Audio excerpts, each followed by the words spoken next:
Umamusume, a gacha game that was just recently released globally, has the gacha gaming community in its grasp for some time now. Players are often split in between different groups. There are players that plays the game sweaty as hell and only plays meta. There are players who build their favorite Umamusumes. And of course, there are players who love Haru Urara so much, they try their best to make her win races despite her abysmal stats. It's pretty common for a community to be split, but for some reason, there's always one thing that everyone agrees on. And for this case, everyone agrees they want to crack Agnes Tachyon. Hi, I am Komiosis. I play games but I also love sociology and psychology. So today I am going to discuss and break down, using academic research, theories, and papers, and personal bias, why do Umamusume players universally agree they want to crack Agnes Tachyon. She is such a bad bitch though. I will fuck the shit out of that robot, man. I'm not even... Agnes Tachyon is a horse. Yes, I'm not joking. But Agnes Tachyon is also a character in a game wherein everyone is turned into a human horse kimono Mimi girl, even if they are male, which Tachyon is. They get turned into a girl. That is a horse. Yeah. The reason for that may be explained by a previous video I made. More importantly, she's the only horse girl who looks like she's 3 Monster Energy drinks away from inventing a death ray. She's the resident mad scientist of Umamusume, unpredictable and eccentric. What makes her stand out isn't just her intelligence, but the way it's paired with absolute chaos. She's brilliant but unstable, charismatic but untrustworthy, and this blend is exactly her appeal. She's not the stable, nurturing character archetype. You don't play Umamusume for Tachyon expecting comfort. You want her because she keeps you guessing, because she is unhinged. These characters may be rare, but she shares it with a few characters such as Priestess from Arknights, who is also a crazy-ass scientist, but her type of crazy is much scarier. It's organized chaos. Another character that I can think of at the top of my head is Jabame Yumiko. She might not be a mad scientist like Agnes, but she sure is crazy and intelligent. Like Monster Energy drinks, these characters may be different flavors of crazy, but one similarity no one will miss is that they're all beautiful characters. To be honest, the video isn't really about Agnes Tachyon. She's just an example to pivot into the actual topic. Anyways, let's not stray away from the topic and proceed to the next part. If you got someone, don't you love when I come around? What do you say? So why do players look at crazy girls and think, Smash. we'll answer that in this part. When people feel some kind of heightened arousal, they often mistake it for sexual attraction. This is a classic example of misattribution of arousal.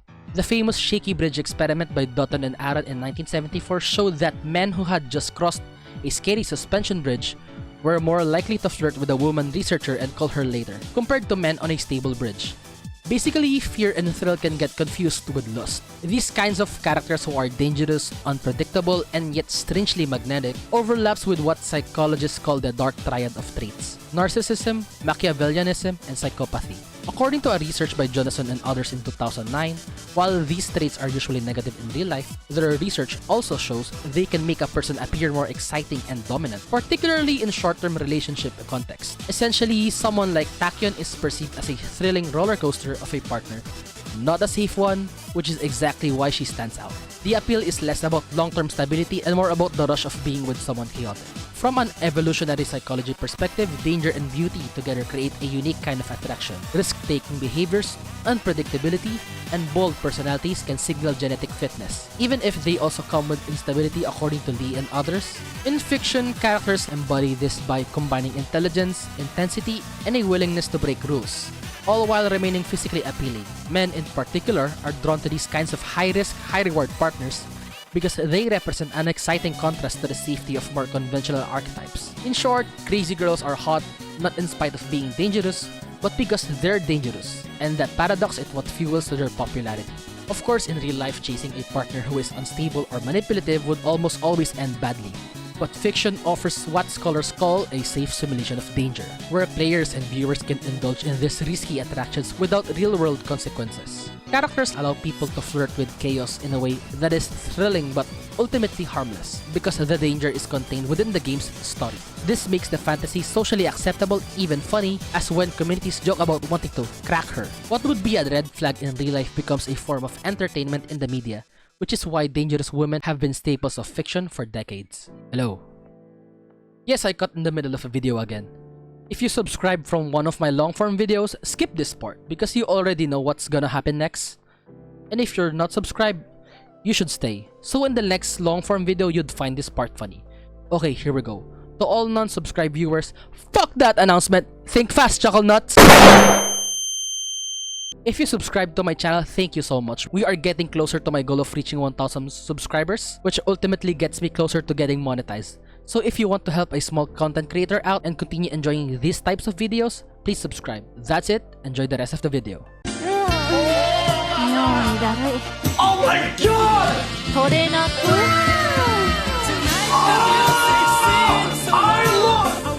It's one thing for a single player to find a crazy girl hot because she's dangerous, but it's another when entire communities of players from various fandoms rally behind the same sentiment.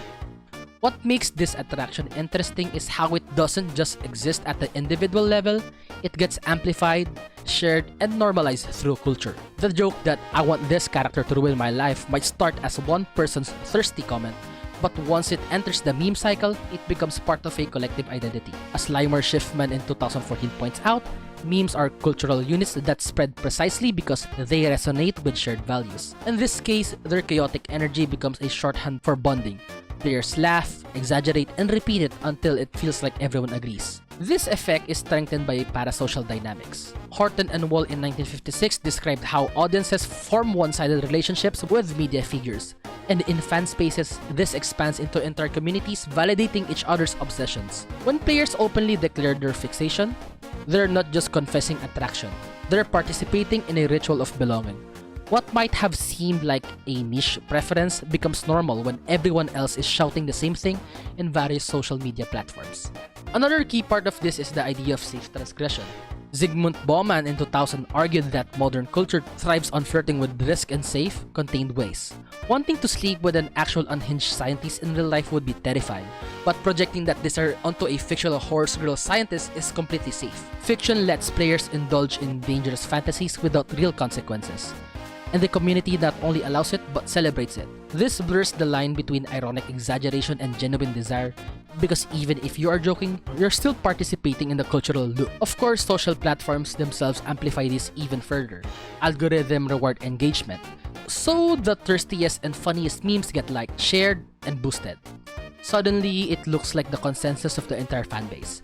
Even if it started with a handful of posters, this is how an individual kink transforms into what feels like a universal fandom truth. Finally, once the community establishes this as a running joke, it enters what Michael Foucault in 1978 would call a discourse, a repeating loop of language and ideas that structure how people think and speak. By constantly recycling the same sentiment, wanting to crack Tachyon stops being just a meme and becomes a shared cultural truth within the fandom. Not joining in almost feels like being left out. What started as a private attraction has become communal propaganda, a fandom-wide affirmation. I got a condo in Manhattan. Baby, you know what's happening. Put your ass and ride it. So why do Umamusume players universally agree that they want to crack Agnes Tachyon? In case you missed the entire video where I literally just told you why, I'm going to tell you again. Because she's hot. Nah, I'm just joking. Or am I?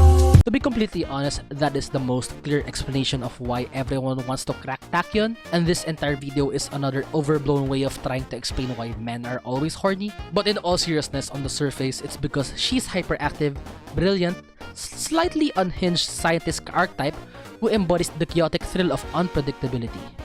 But underneath that, psychology tells us that humans are wired to mistake fear, danger, and uncertainty for attraction. Pair that with men's evolutionary leaning towards high-risk, high-reward partners, and suddenly Tachyon looks like the love of their life. Then culture steps in. Online fandoms don't just tolerate this attraction, they magnify it. Memes, parasocial bonds, and community reinforcement transforms what could have been a guilty private fantasy into a normalized, even celebrated collective experience. In the end, the appeal of characters like her boils down to the intersection of psychology and culture. She's thrilling because she taps into primal responses, and she's normalized because the internet rewards our willingness to lean into the absurd, which means the universal agreement to crack Agnes Tachyon is less about degeneracy, and more about what happens when dopamine, danger, and discourse come together. If you like this video, please don't forget to like the video and subscribe to my channel. I want to focus mainly on discussing gaming and internet cultural phenomena and explain them using research because I firmly believe even with nonsensical topics such as cracking Agnes Tachyon, we should be academic about it in order to be sound, wise, and rational. If there's a specific topic you want me to talk about, please comment it down below. I read and reply or at least react to every comment I get. Don't forget to follow my socials, which is linked in the description, and once again, subscribe if you like eggs. See you! Don't forget to check the references in the bottom.